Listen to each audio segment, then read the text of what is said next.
Next one, death and the afterlife.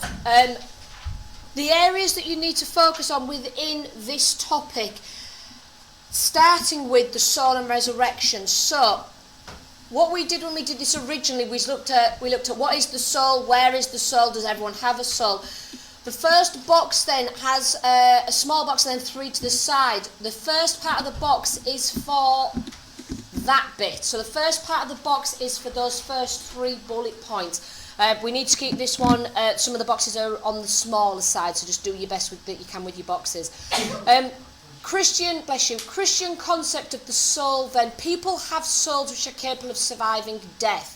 Christians reject the idea of reincarnation. So they reject the ideas like what Plato has, that the soul is reincarnated into a new physical body. They do not believe that. Instead, they believe in resurrection. They believe a person will be given a renewed spiritual body. You need to be sharp on this. This was one of the areas in your key knowledge exam where you weren't that sharp, you just probably were given a new body. No, it's this idea of a renewed spiritual body. What this actually means is very unclear. Does this mean physical body? Does this mean the same body? And again, these are questions that we will discuss later on in this PowerPoint. The 3 to the side then is why do Christians believe in resurrection? The first reason for the first little box is the Pharisees. The Pharisees, the people of the time, taught of resurrection, whereas the Sadducees taught of no afterlife. This is first century Palestine, the time of Jesus. So Pharisees and Sadducees are a bit like Labour and Conservative. So it was the different groups of the time, the different beliefs. One group believed in resurrection, the other group believed in no afterlife. The second influence on Christianity is, of course, Jesus' tomb was empty. Jesus was resurrected. And finally, the third reason why resurrection is believed is because Jesus came back in a physical form. Jesus then ascended into heaven. However, it's still not clear, was this a physical body? Was it spiritual? Was it renewed physical? Was Jesus buried? Very unclear. You can use this to formulate evaluation or rhetorical questions in your exam. These are not questions you're meant to answer. So you have the top part for the first part of the box, then the separated into 3s for the 3 reasons that Christians believe in resurrection.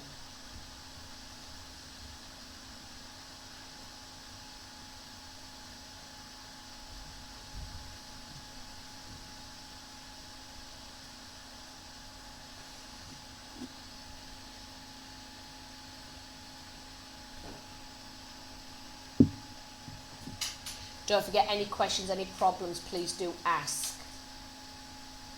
You can multitask if you wish and fill out some of your key knowledge exam gaps as we go through as well. Alfie? Is there any evidence that his tomb was empty? No. Other than the stories that we had at the time that they found the tomb empty. But one of the things that you can discuss in your answer is other reasons why it might have been empty. So, for example, they might have gone to the wrong tomb. The Romans might have moved Jesus, that they might have just made up the story, and so it is believed that the tomb was empty, and obviously that is the deciding factor towards people's Christian faith, that Jesus was resurrected. However, as far as evidence, no, other than what they wrote.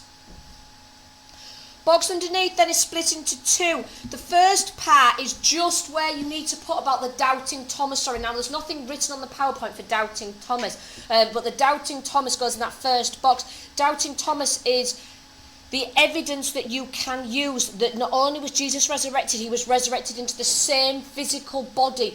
Thomas doubted it was actually Jesus until he poked the wounds of Christ to realize not only this is Jesus, this is also Jesus in the same body that was crucified, and it's a physical body. And so the Doubting Thomas story supports the ideas that Jesus not only was resurrected, he was resurrected into the same physical body. Box to the side is for the philosophical questions and issues surrounding resurrection. And so the box to the side is for these parts. These are questions, again, you can ask in your exam, but you don't have to answer them. They're rhetorical. Don't put too many rhetorical questions into an exam though. Sometimes students get a bit carried away with rhetorical questions. You only want one or two, you don't want lots. This isn't, some students use it as an excuse to evaluate. You need to do a variation of evaluation and rhetorical questions.